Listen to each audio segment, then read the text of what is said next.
Today's episode is all about AI voice, not the hype, but the real stuff that's actually working in the field.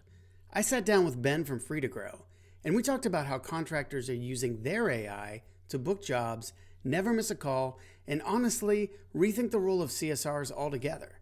So let's jump right in. So, what made Free to Grow decide to do home services when there are so many other industries? Yeah. What made you guys decide to do that? Yeah, I think home services is one of the kind of just clearest, most important use cases of the technology, just because the number of calls that happen and then kind of the repetitiousness of those calls across the entire industry. And it's also, it's a really good market. It's, very kind of closely knit and easy to meet people, kind of move across it. I think more generally, everybody on the company just has like a certain passion for home services. So the kind of story of the company is Nathan and Charlie, there are kind of original founders. They were running a call center for home services and like a traditional call center. I think they had 10 CSRs or so. And Jerry, he was 22 at the time, really, really smart guy. He had dropped out of college and he was working in New York on AI voice and was saying, oh man, like this is going to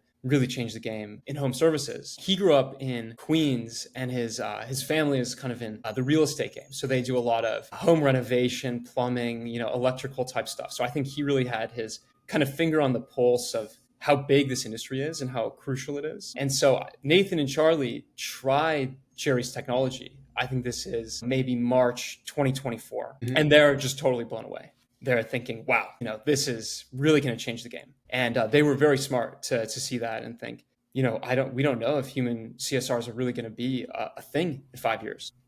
Mm-hmm. So they merge. And at the time, I'm traveling to San Francisco. I was living in New York, and I knew Jerry from New York, and I'm crashing on Jerry's floor in San Francisco, and because that's the only way people can afford to live in San Francisco. Regardless, you guys are tech geeks. It saved you a good amount. What did he charge you? $5,000 a month just to sleep on the floor there? Yeah, just to kid me, and 100 hours of work a week. But no, he was very very generous to me, and he was telling me, I'm going through this merger. We really need some help. And he was just telling me about the kind of space. And I have a great appreciation for the trades because my dad ran a campground when I was growing up. So he's like a plumber, electrician, kind of wears all the hats. So I'd, as a kid, be in like the kind of pool room helping him with the piping or like the chemistry. And I sort of knew how deep and kind of technical this stuff can be. And so I call into AI's voice number, and it's incredible. I was expecting a traditional kind of phone tree or something. And this was before OpenAI came out with their advanced voice. So it was kind of like cutting edge. He really was ahead of the curve on this. And it was answering my questions. It sort of matched me in terms of its tone and empathy. And he said, we really need somebody else to join as we merge. So that's the origin story. That's really cool. So everybody seems to have a connection to the home service industry, and that's great. So is Jerry still on with your company? Is he the super tech nerd behind it at 22 years old? He's almost 24 now. There you go. He's our chief technology officer, but he wears many hats. He's leading some of our enterprise sales calls, and he's working a lot on business development. He's just one of those kind of, he might say Gen Z verbiage. He's a giga crusher. He's really good at everything. So how old are you, Ben? Well, I'm only 27. So I'm kind of 27. I'm kind of talking about Jerry like he's a kid is maybe not that straightforward, but I think that kind of going back to what you said at the beginning of our conversation, there are these moments in history when everything just changes all at once, kind of in this massive discontinuity. And the insiders in the industry, they usually see it coming kind of from a ways away. And then all of a sudden it goes viral. There's this famous quote, I think it's Richard Dawkins, "The future is already here. It's just not evenly distributed."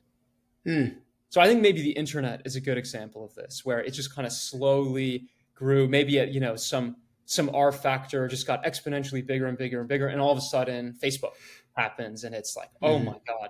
But I think AI was really singular and really different in that I think even the AI researchers were very surprised. So For the people that aren't familiar, what exactly does Free to Grow do, and what specific number one problem are you solving for contractors? Yeah.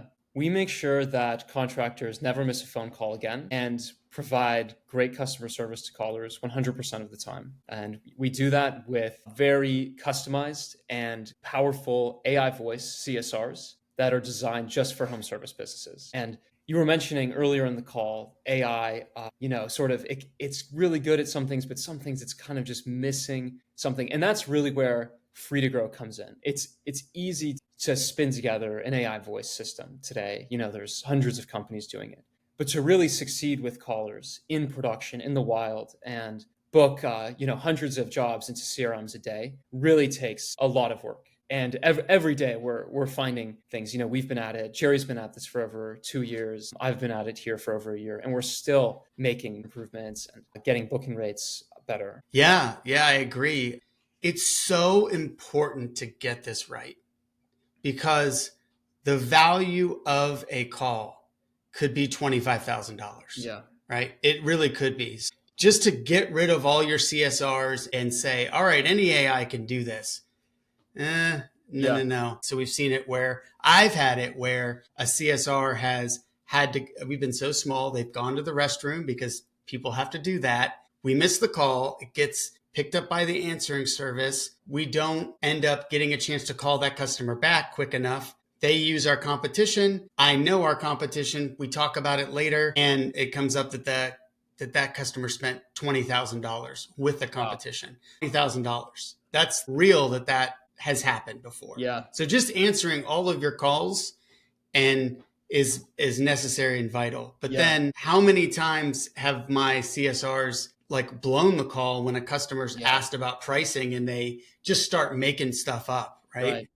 And so what a contractor's doing when they say, okay, Free to Grow, you guys handle this, they're putting $20,000 calls into your hands. Yeah. That's what they're doing. It's a very big problem to get right, if that makes sense. Yeah.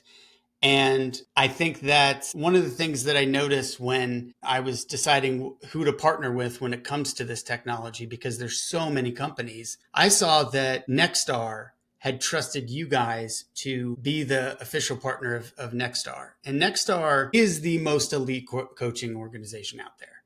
All of the guys who are big are in Nextar. And usually they were decent size before they got there. They weren't, we weren't starting with guys that had 20 grand in the bank. These guys were multi-million-dollar businesses, and Nextar helped them grow to what are the 20, 40, $100 million businesses today. And what those companies are putting in the hands of Free to Grow to do is to handle tens of millions of dollars worth of calls on a annual basis. So that's a huge social proof, right? That your guys' technology has to be somewhere above the other guys, because that company doesn't just pick anybody to be a partner, or you would see every single one of your competitors on there. So I think that's really impressive of what you guys have been able to do in such a short time to be able to have those guys on board with you.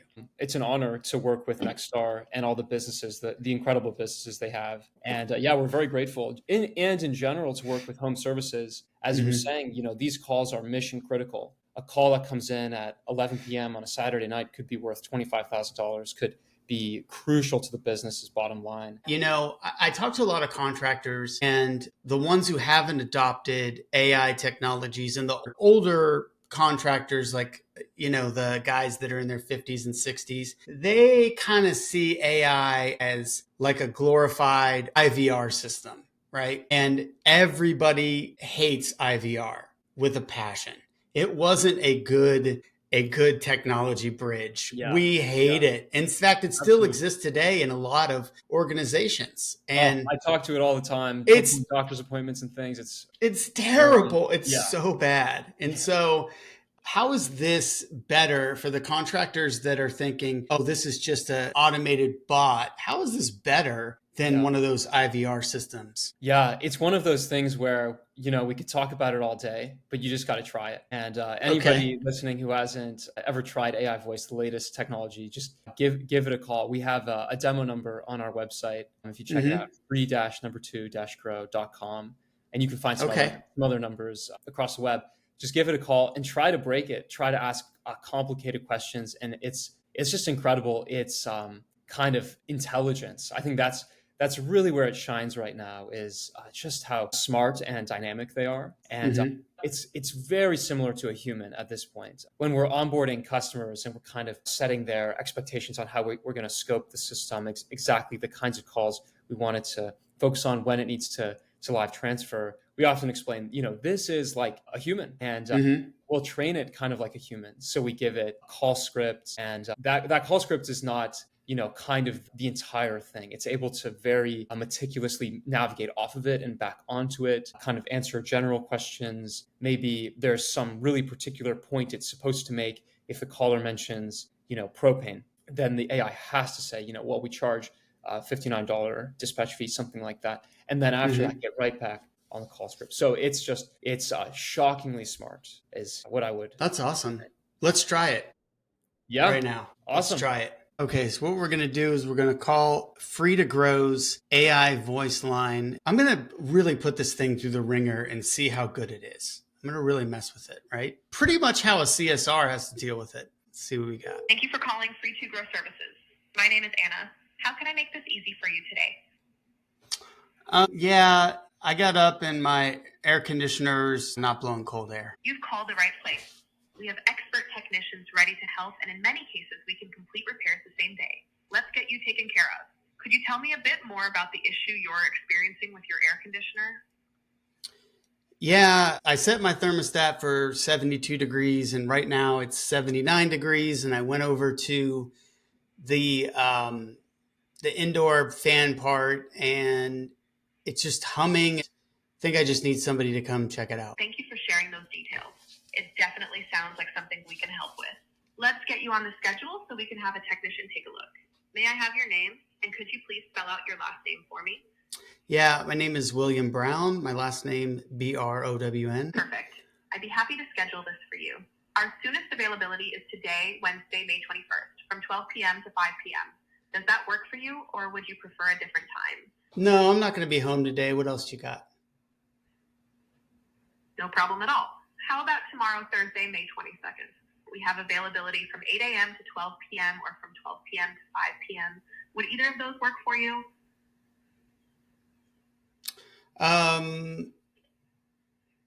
Yeah, the first appointment tomorrow would be good. Great. I've got you scheduled for tomorrow, Thursday, May 22nd, from 8 a.m. to 12 p.m. While we don't offer exact arrival times, we'll give you a courtesy call 30 to 45 minutes before we arrive. Most repairs are completed the same day, so you won't have to schedule another visit. Does that sound good?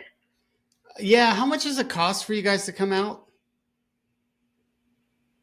Great question. For HVAC services on weekdays, the service fee is $114 for non-members, and if you are a member, it's $104 with a 20% discount on repairs. There's also a $5 fuel surcharge included in the service fee. Your technician will provide an upfront estimate for any repairs before moving forward. Does that work for you? Yeah, what kind of different payment methods do you guys offer? We offer several convenient payment options. You can pay using a credit card, cash, or check. Payment is due at the time of service. If you're having a new HVAC unit installed, we also offer financing options, which the technician or comfort advisor can discuss with you during the appointment. Does that answer your question? Yeah, are your technicians certified? One, I'm going to break you. absolutely. I'm going to find out. You're not going to know the answer to one of these. Come on now. No, keep going. Sorry. I was talking to someone else. At all. Yes, our technicians are certified and highly trained to handle a wide range of HVAC issues. They'll ensure everything is done professionally and to the highest standards. You're all set for your appointment tomorrow, Thursday, May 22nd, from 8 a.m. to 12 one other thing. p.m. Are your technicians afraid of dogs? Because I have two dogs, but one of them's a golden doodle. So he's kind of nice. Oh, that's a great question. Our technicians are generally comfortable around pets, but it's always helpful to let them know in advance. If you can keep your dogs in a separate area during the visit, it'll make things easier for everyone.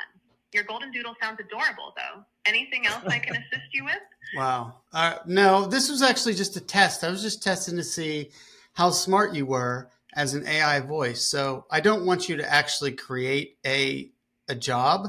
So just cancel the call and I'll talk to you later. Thank you for letting me know. Right. Well, there you go, man. That says a lot right there. I told her about my golden doodle and she loved it. I love that. I was surprised there. That script you were just talking to is one of our most successful ones. That one can Yeah. handle a lot of different paths, and it has about an 8% viable booking rate with some of our biggest customers. So, well, I obviously know based upon that how it works. That's pretty cool. So, obviously, you guys have done some training for the AI. With that, is there any human oversight? What happens if a customer actually breaks the AI and the AI doesn't know the answer to a question? What happens then? Yeah, so sometimes it will live transfer and it can also offer a callback. And all of this is just totally programmable. The other thing is that if that happens once, usually we'll detect it. We have an AI system in the back end that is watching every single call and looking for missing knowledge. So if we detect missing knowledge, we'll contact our customer, our partner,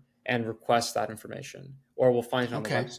And it never forgets, so it just gets better and better. Usually, an AI checking an AI. There you go. Yeah, we've got lots of different AI systems in the background that look at everything, monitor it, classify it, and the call is it's kind of a conversion funnel. There's the introduction, then there's the information gathering stage, then pricing, scheduling, if there's a live transfer. And so we have some systems that track every single call as sort of a call conversion funnel and try to get them all into the complete bucket. So we have some of our systems are over 90% fully converting. Do you have like metrics or reports or dashboards you can show customers where they can see the results of what's happened and where these calls are in the pipeline or where they fell off, things like that? We do. Yeah. We have a platform, we call it Archer, and it has a dashboard of all your calls, a graph over time, and how many of them booked into your CRM, and times of day calls came in, which can be very interesting if you're using the system for overflow or after hours. And then we have like sort of other data on, the kind of call conversion funnel, how many are complete transfer. You can dig into every single call, look at the transcripts, listen to the audio, see if it booked. Yes, we do have. That's awesome, man. So, one of the things that a CSR can do that an IVR cannot do, or from what I've seen, I've never seen AI voice that's able to do this. A CSR can go into Service Titan while they're talking to a customer and look up their history. And sometimes if your technician doesn't take good notes, the history is very difficult. That's a whole nother subject. But at least this is an existing customer. This is the last time we've been to their house. This is the estimates they have, notes, previous calls, stuff like that. Does your AI have the ability to actually go into Service Titan and look at this information and kind of keep going, continue the conversation from there? Yeah, absolutely. So if you called that number again in production, that one's not totally hooked up, but it would answer by saying, "Hi, William," or "Hi, is this William?" And so we pull all of that information kind of at the very beginning of the call or live during the call. So we pull, do you have any upcoming appointments? When are they? Do you have any, what equipment? We pull all the equipment they have on file. So if they ask what's the warranty date on this, the AI will just know immediately in a second. With a human CSR, they'd have to go look it up, figure out what it is. If you're a membership customer, and then if you are a membership customer, we can warm up the script a lot. So it will say, thank you so much for being a membership customer. We greatly value your service. We're offering a new discount for you, and so on. And so, I see a lot of things on the internet back and forth about, with this new technology, there's a lot of fear with it. Yeah. So when a caller recognizes that this is a bot and they get upset by it and they ask to talk to a human, what happens then? If they want to, can they shut the bot off and talk to a human? Yeah, so they can ask to transfer to a human, and the AI will typically, we can program what we want it to do in this scenario, but typically it will first just offer value to that caller. So Okay. we'll say, I understand you want to talk to a human, but you might end up going to voicemail. If you like, I can book you on the schedule in 60 seconds. And that's Okay. quite effective. So people will say, okay, gosh, I don't really want to talk to this thing, but if it can deliver value for me so quickly, that's great. So we talked about inbound calls, right? Yeah. And I see inbound and outbound as being two very different things, Yeah. even though it's usually the same person that does it. But outbound is typically going to be an existing customer, and it's a relationship that you already have that you can lose, that you can mess up if you do wrong. Yes. And a lot of companies, especially Nextar companies, have done and are huge proponents of doing outbound calling. Yeah. But they haven't been, I think that they're becoming less and less effective at it because it's a grind. You will make 100 calls. And now they have those robo dialer things you can use that are easier for a human to operate. But I remember when we were doing outbound a couple of years ago, and my demographic is a little bit younger than the rest of the countries. Like my target customer was about 45 years old. So we could not get homeowners to answer the phones. And it made my outbound department, like, they hated it because they're like, great, now I have to do this job that I'm just going to call and leave voicemails over and over again. So right now I know that Free to Grow does inbound. Have there been any thoughts or any plans on the roadmap to do outbound calls? What do you guys think of that? Yeah, we do have outbound calling in beta. Mm-hmm. That's something we're actually working on actively. And about 6 months ago, we developed a lot of this about 6 months ago, and we did some tests. And we kind of felt like, do people really want to get a call? You know, you're drinking your coffee in the morning, you get a call, and it's an AI.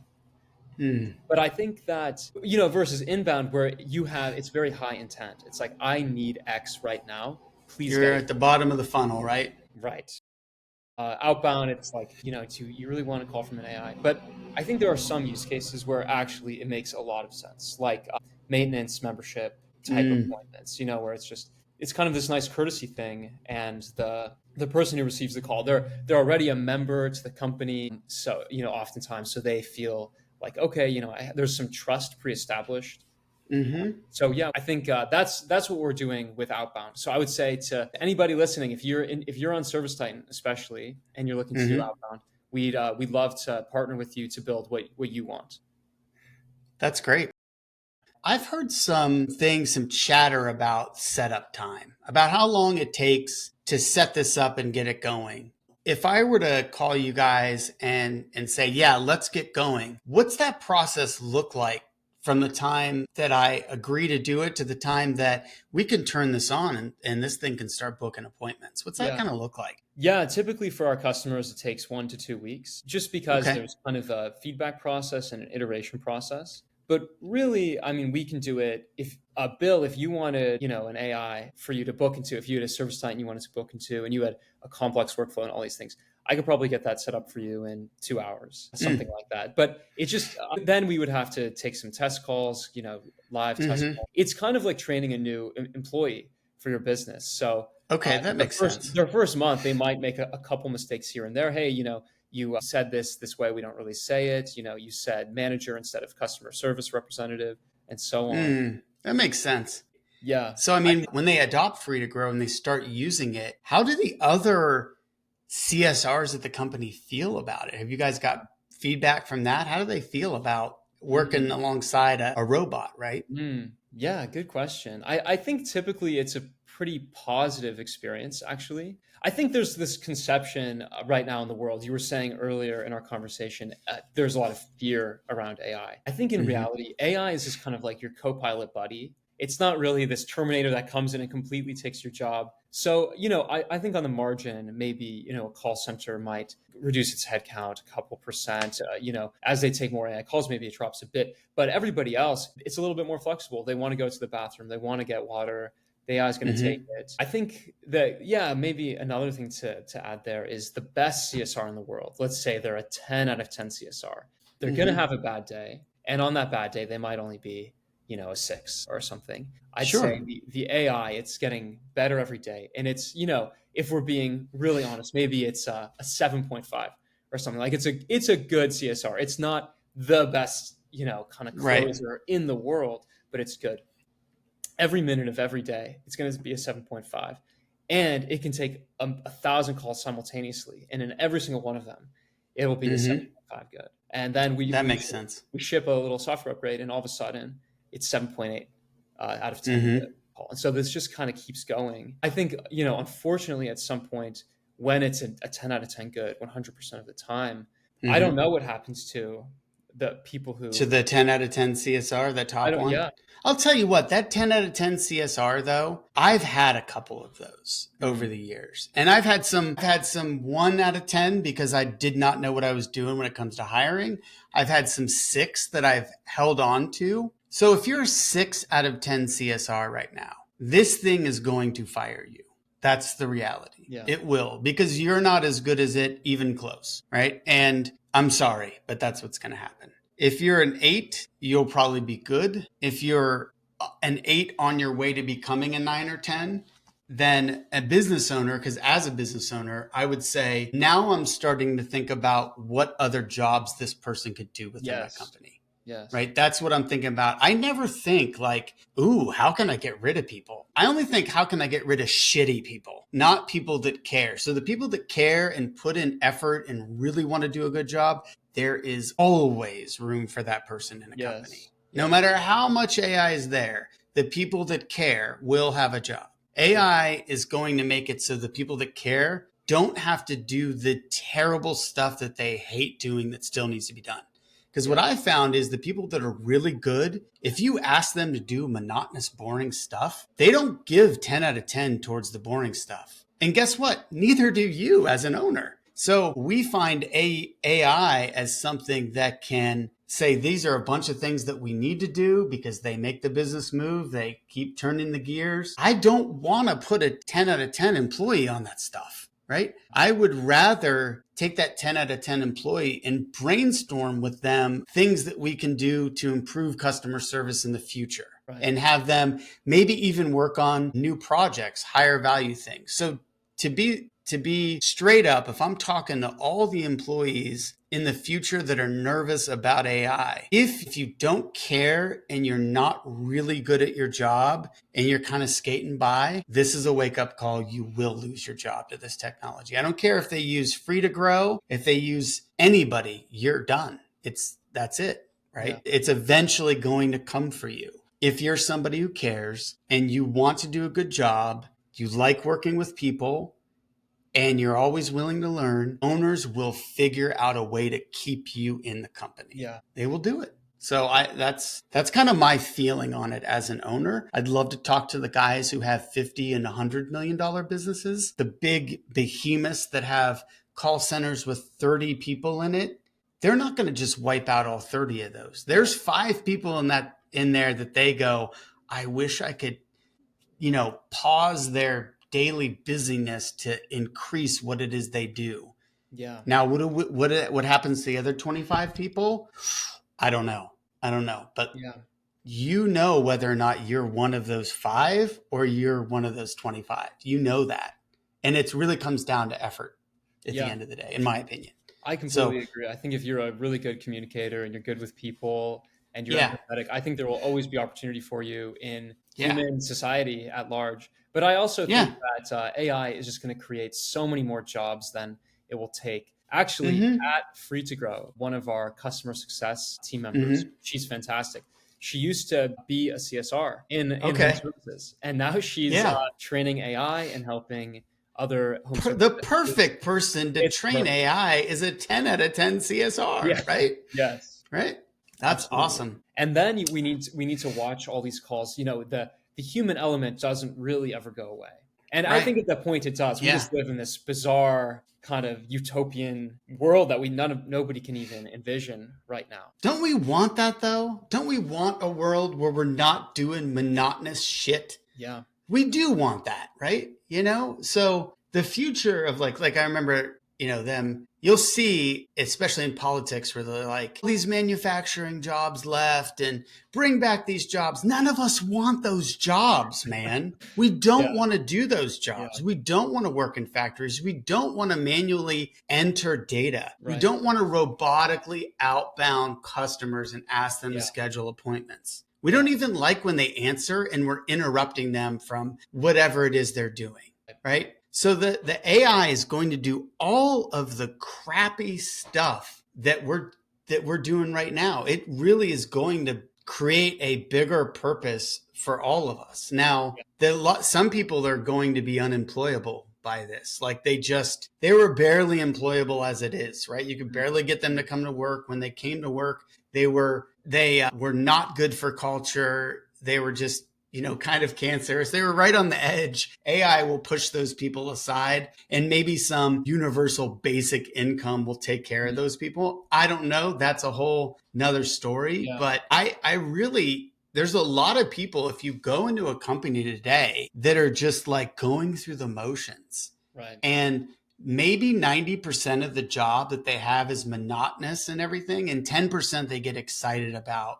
But that 10% is not enough for them to be excited when they get out of bed and they drive into work. Yeah. Right. Now imagine you being able to have 30, 40, 50% of your job that you're excited about. That's what I'm talking about, Or right? 99. Then it doesn't really become a job, right? Yeah. Yeah.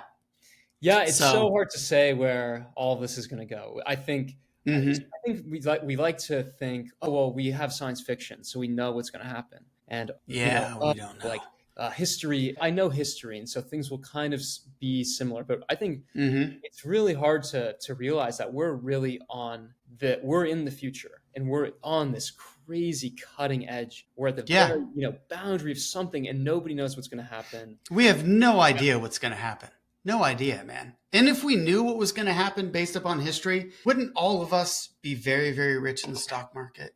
Wouldn't AI and just general math be able to know that, to be able to recognize patterns and make predictions? We're always in uncharted territory. Yes. But where we're at today is, like, I remember, like, I was talking to my kids and everything, and I talked to other adults about this who have kids my age, and I'm like, I don't even know what to tell my kids of what careers they should go into. Yeah. I don't know what careers are going to exist 10 years from now for my 12-year-olds. What's going to exist? I have an idea of some careers that are not going to exist, that are going to go away. Yeah. But as far as like what jobs they'll be able to do, I don't know. So this one's interesting, and I'd like to get your take on it, even as the guy that offers AI voice.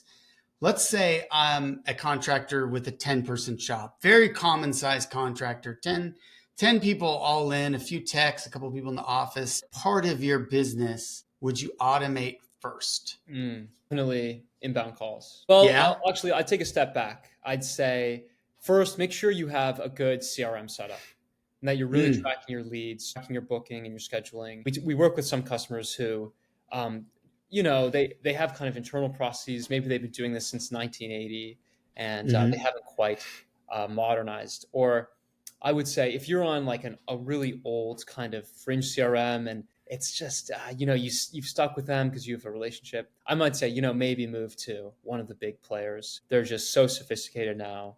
I think once you do you guys work with anybody besides Service Titan? So if I were at House Call Pro or ServiceMate, Jobber, do you guys work with those companies too? We have a lot of different CRM integrations. So we have Service Titan, House Call Pro, Field Pulse, and those three are kind of our flagship. We're formal partners with Service Titan and Field Pulse. Not yet House Call Pro. Maybe we could pull it off someday. Would you say that Field Pulse kind of fills that gap? Like if you're starting out today, one-man band, and you couldn't afford Service Titan, because Service Titan doesn't, what I know a lot about it, they don't want the one-man band yet. That's just not for you. This is enterprise grade. Is it Field Pulse that you would start out with, or would it be House Call Pro, in your opinion, from working with them? It's hard for me to say without running, my own trades business. Okay. Just because we work with customers that use each one.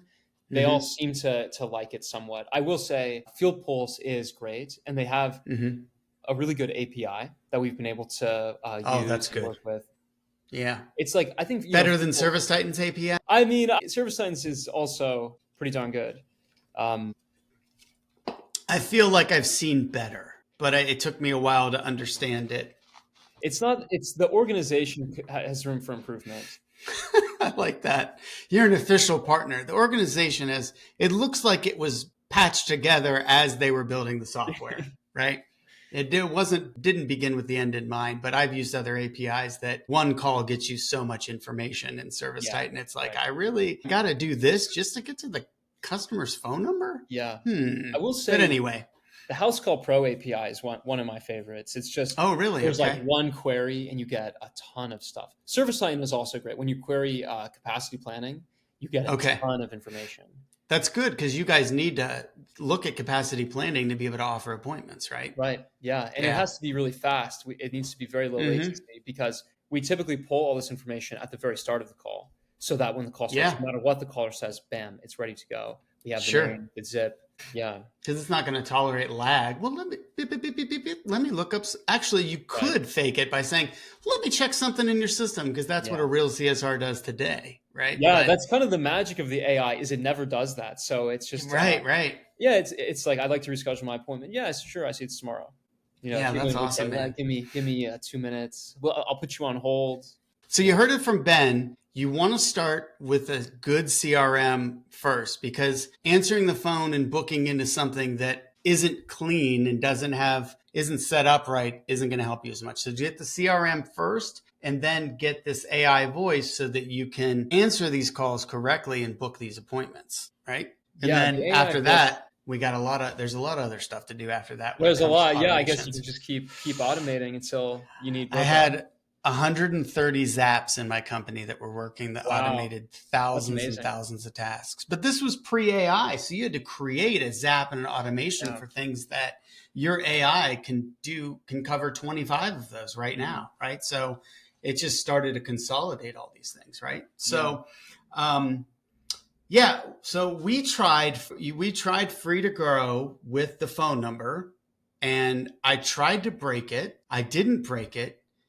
I'd love to try again. So here's what I'd like the listeners to do. Nathan has created a phone number for Service Titan Hacks specifically where they can call in and try it. And I think that that's the best step. The best first step is for somebody to go in, call this AI, and see how it actually responds. That's your perfect demo to start. Would you agree? Yeah, 100%. Yeah, awesome. We could talk about how it works and how the 80% viable booking rate all day, but you just gotta talk to it.